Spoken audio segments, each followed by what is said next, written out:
Q&A. Say hi, Tammy. Hey. Humberto, Algeria. When is it necessary to get blood samples and MRI for a bloody stool if you tried everything else? Now, different vets' opinions on the problem. Puppy's 8 months old. She's had bloody stool occasionally since she was 10 weeks old. 8 months old, okay. So this can be a problem sometimes, getting rid of infections that are causing a dog to have a stool problem. Bacterial type.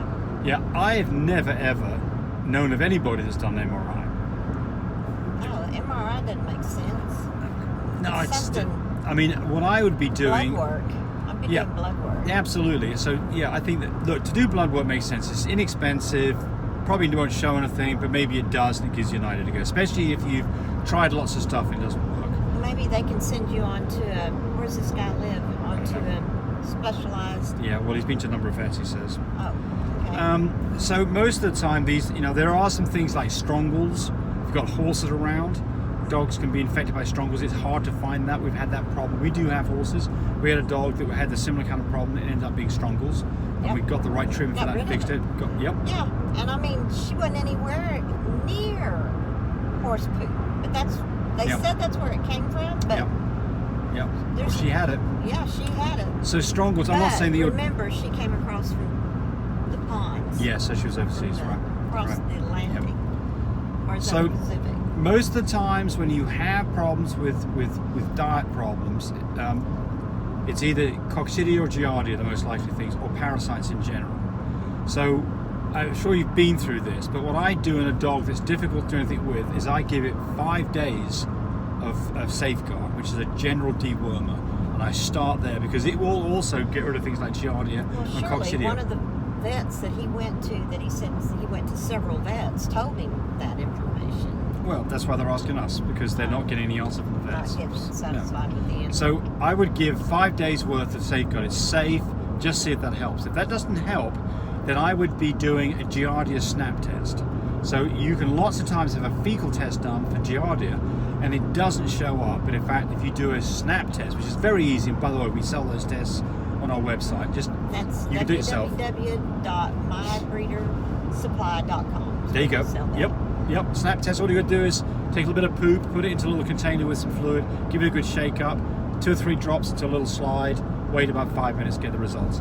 So I would do that, because if they're doing a flotation, it's quite easy to miss it.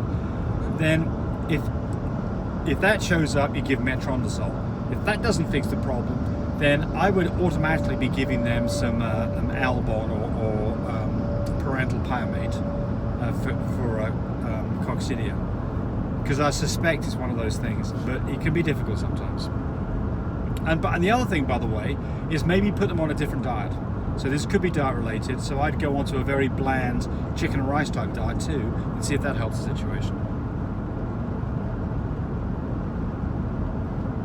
Rice is kind of a medical cure anyway. It's on itself, I always thought. Yeah.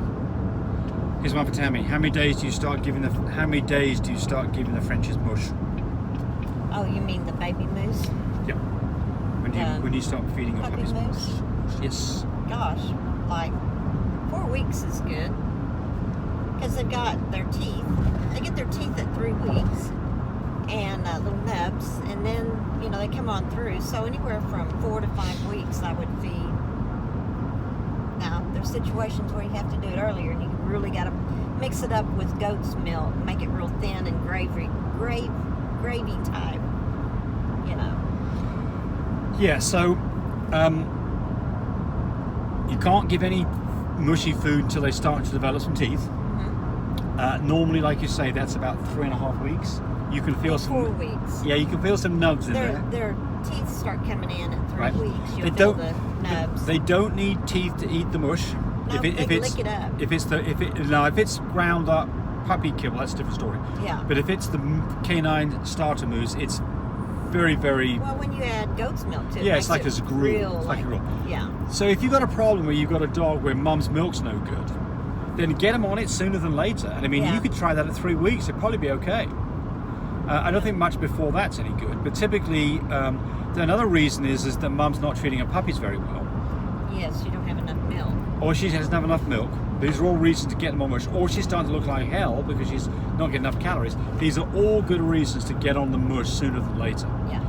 You might find that some of the puppies are doing fine on the mush, and some of them not so good and need to be bottle fed a little bit. You can do that too, right? When you go on the mush, you can't just take them away from mum. Mum's milk has to be drained from her. So you do a transition over about a week from mum only, mum and mush only. And then when you've got mush only and you've done maybe 10 days of that, you can then move them on to kibble that's soaked in water and smushed up. And then before they leave, they're on proper kibble. Karen Warren says, my 9-month-old female is AYAT, so she has 1 copy 10 points, 1 copy of 1. Big B, little b, 1 copy of testable chocolate. Little d, blue. Little c, little co, Nice. cocoa. Big E, little e, copy of cream. NS, 1 copy of pie. Right, so, and then she says, breeding her to hump a lot, do you think I can get platinums? So the answer to this is, you bet. So this is a lilac dog that carries a copy of cream and testable chocolate and 10 points. Somebody's in trouble. Yep. You put her with to hump a lot, you'll get a litter of half lilacs and half platinums. So great. Of which half of those dogs are going to be ATAs, and I'll show 10 points too. And half of them will be AAYs, and they won't. Do I need to turn up here, Garth? And you won't get any brindles. Yes, please. So yes, Sir Hump-a-Lot is a great. I mean, Sir Hump-a-Lot he was the first AA recessive platinum in America. He's now been doing this for quite some time. Probably what, 3 years old now? 4 years old? He is what's his daddy's name? Yes. He's a grandson of. Yeah, sorry. Not good on the name dropping part. Dadgummit. Gone blank. Yeah, me too. See? It's probably on our videos anyway. But anyway, Yeah. but he's a small cobby dog who's produced these beautiful litters. And absolutely, I think Rolex. He's a grandson of Rolex. He's a grandson of Rolex, thank you.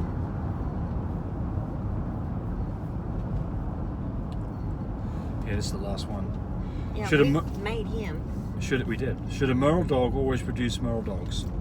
Somebody's shown me a Merle dad and the pup's DNA says it's 2 negative copies of Merle. Yes, we want one. Or the post office. Yeah, so we already touched on this one here on a previous one. I've touched on this a lot.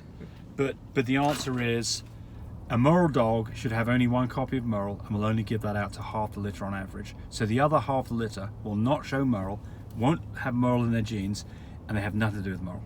So what you saw there is quite reasonable. A Merle daddy could absolutely and expected to have some dogs that have nothing to do with Merle, and some dogs that are Merle. That's it. What else, Tammy? Oh, check with me late November and I can tell you what babies we're going to have. Okay, that's the next letter. Yeah. Cool. Or 2. Bye, buddy. Watching the video. I really appreciate people who subscribe to me. It helps me, encourage me to do more of these videos. But do remember, disclaimer here, I am not a vet. I'm not a licensed medical professional. I'm purely a person who's been breeding dogs for the last couple of decades. Any information that you got from this video, use at your own risk. There's nothing implied here, and certainly this should not be used as a substitute for advice from your veterinarian or your medical professional. I hope you enjoyed the video. Come back for more of them. Bye.